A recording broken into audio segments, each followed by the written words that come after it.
Master Niko, tutor, dan juga teman-teman sekalian. Perkenalkan, saya Ana Agung Istri Putri Dwi Jayanti, mahasiswi PGP e-learning, batch 11, jurusan Corporate Communication.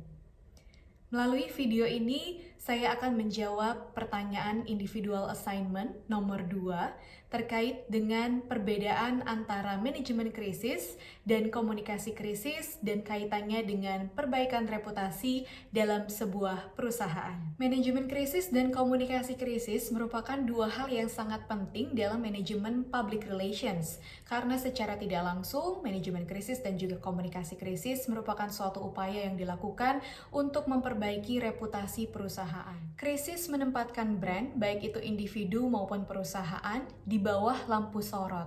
Karena hal utama yang diserang oleh krisis ketika muncul dalam sebuah perusahaan adalah brand yang tentunya akan berpengaruh pada reputasi baik perusahaan. Tentunya krisis itu sendiri datangnya secara tiba-tiba, tidak terduga, dan sangat mengancam reputasi dalam sebuah perusahaan. Oleh sebab itu, tentunya diperlukan suatu sinergi dari manajemen krisis dan juga komunikasi krisis yang tepat untuk dapat memulihkan atau mengembalikan reputasi perusahaan menjadi positif seperti sedia kala. Selanjutnya, mengapa manajemen krisis dan juga komunikasi krisis dikatakan memiliki peran yang sentral untuk menanggulangi sebuah reputasi dalam perusahaan? Secara tidak langsung kita telah mengetahui bersama bahwa manajemen krisis itu sendiri merupakan suatu upaya yang tergabung ke dalam kegiatan public relations untuk mencegah, menangani, dan juga menanggulangi pasca krisis itu terjadi dalam sebuah perusahaan.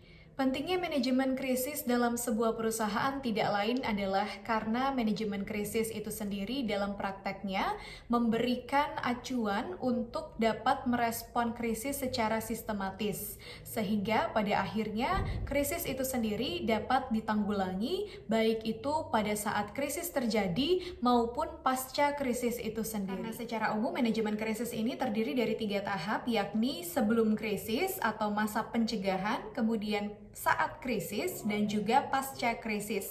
Ketiga hal ini tentunya memiliki keterkaitan satu sama lain. Sedangkan komunikasi krisis itu sendiri merupakan suatu proses pengumpulan, pengolahan, dan juga penyebaran informasi untuk menghadapi krisis, yang mana komunikasi krisis secara tidak langsung masuk ke dalam bagian dari manajemen krisis di sebuah perusahaan.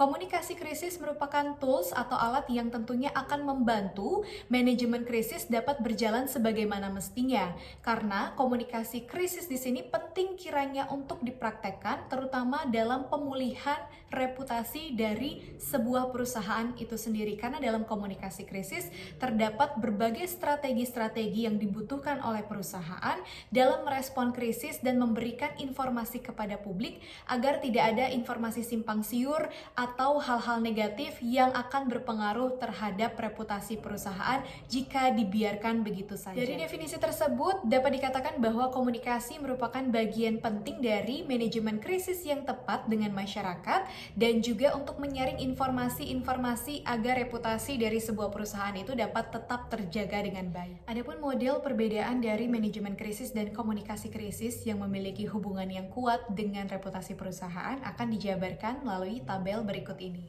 Tabel ini disarikan dari KOMS pada tahun 2010 dalam Kriantono 2012 halaman 209. Terdapat 3 tahapan krisis, yakni prakrisis, krisis, dan pasca krisis, di mana di sini dijabarkan perbedaan model manajemen krisis dan model komunikasi krisis sesuai dengan tahapannya. Berdasarkan uraian dari perbedaan model manajemen krisis dan juga komunikasi krisis yang telah dilampirkan dalam tabel tersebut, di sini saya ingin menekankan bahwa di sini memang komunikasi krisis dan manajemen krisis merupakan hal yang memiliki satu visi yang sama untuk mengatasi krisis dalam sebuah perusahaan, namun di sini dilakukan dengan cara yang berbeda. Walaupun di sini tahapan-tahapannya terbagi ke dalam segmen yang sama, dari pencegahan pada saat krisis terjadi maupun pasca krisis. Di sini komunikasi krisis merupakan media atau tools yang dimanfaatkan oleh manajemen krisis khususnya dalam memperbaiki reputasi dari sebuah perusahaan. Yang mana komunikasi krisis itu sendiri dilakukan oleh tim komunikasi dalam sebuah perusahaan.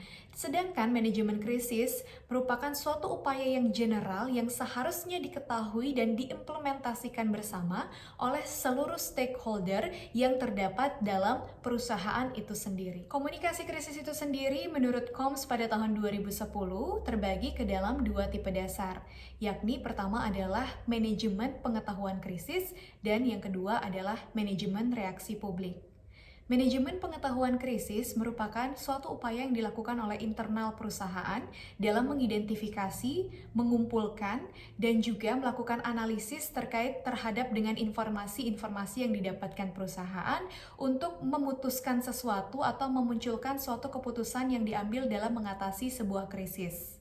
Kemudian yang kedua, manajemen reaksi publik merupakan suatu upaya komunikasi krisis untuk mempengaruhi persepsi publik terhadap citra atau reputasi dari sebuah perusahaan itu sendiri. Sehingga melalui dua tipe dasar ini, kita dapat mengontrol secara tidak langsung persepsi publik dan juga tim internal dari perusahaan agar sama-sama mengatasi krisis dengan baik sehingga nantinya reputasi perusahaan tetap terjaga di mata publik dengan positif. Demikian jawaban yang dapat saya sampaikan dari pertanyaan nomor 2 Individual Assignment Crisis Communication kali ini.